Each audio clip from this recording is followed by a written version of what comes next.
Good day, everyone. Today's video lesson is all about inside the Earth, in particular, the layers of the Earth according to composition and according to physical properties. Here are today's goals. First, distinguish between compositional and physical layers of the Earth. Second, determine the layers by composition, such as crust, mantle, and core. Next, explain the physical properties of the layers of the Earth: the lithosphere, asthenosphere, mesosphere, outer core, and inner core. Starting with the layers of the Earth based on composition. The first layer is called the crust. The crust is the outermost layer of the Earth. It is thought to be solid, rocky, but it is the thinnest layer. And there are two types of crust. One is called the oceanic crust. This crust, this typical type of crust, is mainly composed of basalt, which is iron, magnesium, and silicon. The other type is the continental crust, which is composed of granite. And granite is a combination of silicon, aluminum, and that of oxygen. Basalt is an extrusive igneous rock rich in iron and magnesium, giving it a higher density of 3 grams per cubic centimeter, while granite, on the other hand, is a felsic rock with a lower density around 2.7 grams per cubic centimeter. Oceanic crust is significantly thinner than the continental crust. The average thickness of oceanic crust is about 5 kilometers, while continental crust can reach up to 40 kilometers. The processes involved in the crust or in this layer are plate movement, earthquake along plate boundaries, and it supports life as a foundation in the biosphere. These processes will be discussed in further as we move into the next video episodes of our discussion. After the crust, the second layer is called the mantle. The mantle, its thickness is ranging from 70 kilometers to 2,900 kilometers. And the mantle is believed to be comprising the most of the Earth's volume, around 84%. This mantle is made up of silicate rocks, rich in magnesium and iron. Silicate rocks rich in magnesium and iron, are known as the mafic rocks.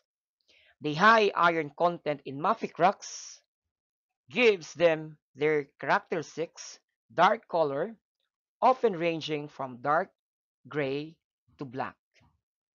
Temperature in the mantle is around 500 degrees Celsius in the upper to 4,000 degrees Celsius in the lower part of the mantle. And also the density is from 3.3 grams per cubic centimeter to 5.5 grams per cubic centimeter. The processes in the mantle, the convection current, plate tectonic driver, and volcanic formation will be again discussed further in details in our next video episodes. The next layer is the core, and it's said to be the last layer of the Earth based on its composition. The core's thickness or depth is ranging from 2,900 kilometers to 6,371 kilometers. And the core has sublayers, the outer core and the inner core. By composition, the iron and nickel composition of the core is crucial for Earth's magnetic field. This magnetic field protects the planet from harmful solar radiation. The Earth's dynamic structure, or the core's dynamic structure, the outer and the inner core, also influence or greatly influence the Earth's temperature and geological activities. Now next are the layers of the Earth based on physical properties. First, these physical properties will determine the state of the state of each layer, whether they exist as solid or that of liquid. The first one is the lithosphere. Now, the lithosphere comprises the crust and the uppermost solid part of the mantle. Now, lithosphere is solid, rigid, and brittle. It means they can easily snap or break with a certain force. And the thickness of your lithosphere is 5 kilometers to 200 kilometers. Processes involved in the lithosphere includes the broken segments of the tectonic plates due to its characteristic, which is brittle. Next, it is also the site of earthquakes and plate movement. Next to the lithosphere is the asthenosphere. Your asthenosphere is just located below the lithosphere and upper mantle, and they are occupying the region in the upper mantle. The thickness or the depth of your asthenosphere is ranging from 100 kilometers from the surface to 350 kilometers. And the state of your asthenosphere is semi-solid, or they are plastic-like. They behave like plastic in that particular layer. So this allows the movement in the upper part of the mantle known as the asthenosphere. So this movement will allow motion along the lithosphere. And this movement is also known as your convection current, which drives the plate to move. And it flows slowly under heat and pressure. The next layer is the mesosphere. The location of your mesosphere is beneath the asthenosphere, and the depth of your mesosphere is around 660 to 2,900 kilometers. The mesosphere is said to be solid, but capable of flowing under high pressure. So that lower part of the mantle is comprising the mesosphere. Although it's very hot, but it is said to be solid. Why is it solid? This due to, or this is more rigid, or this is solid or rigid due to high pressure despite its high temperature. So pressure plays a very significant role in determining whether a substance is solid or liquid. High pressure generally favors the solid phase, while low pressure favors the liquid phase. This is because increased pressure forces molecules to stay close together, strengthening their intermolecular forces and making it more difficult for them to move. The next layer is the outer core. Your outer core is liquid, mainly composed of liquid iron and nickel. And of course, it's mainly liquid in the outer core. And since they are liquid, this material is capable of movement. The movement of liquid metal generates the Earth's magnetic field.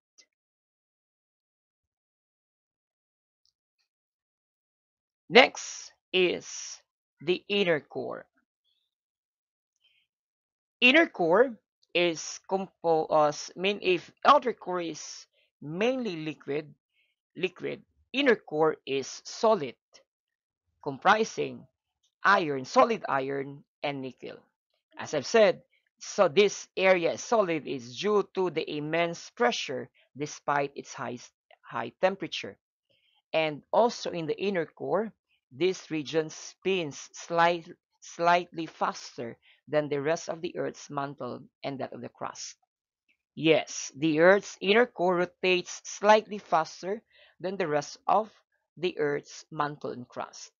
This phenomenon is called the superrotation.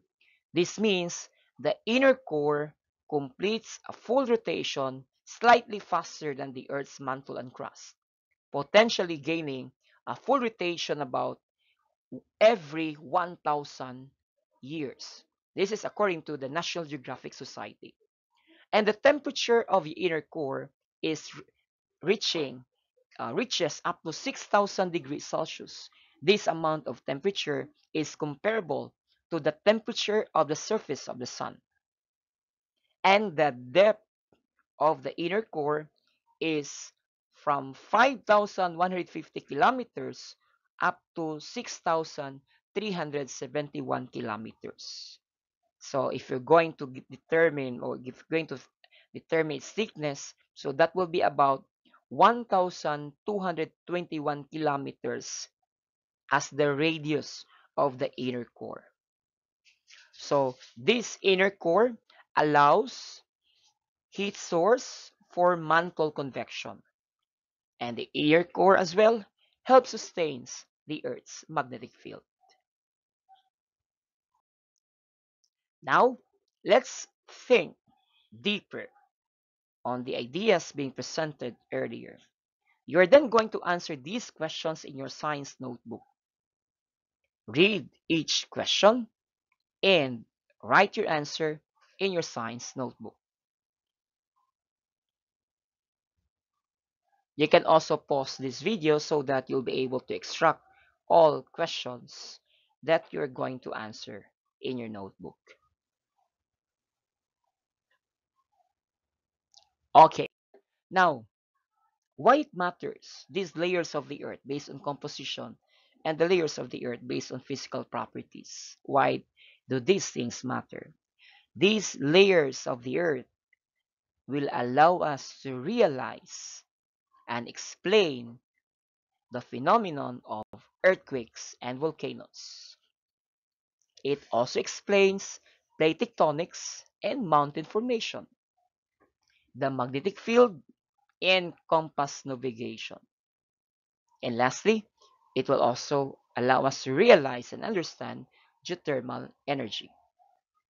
And layers of the earth will help us in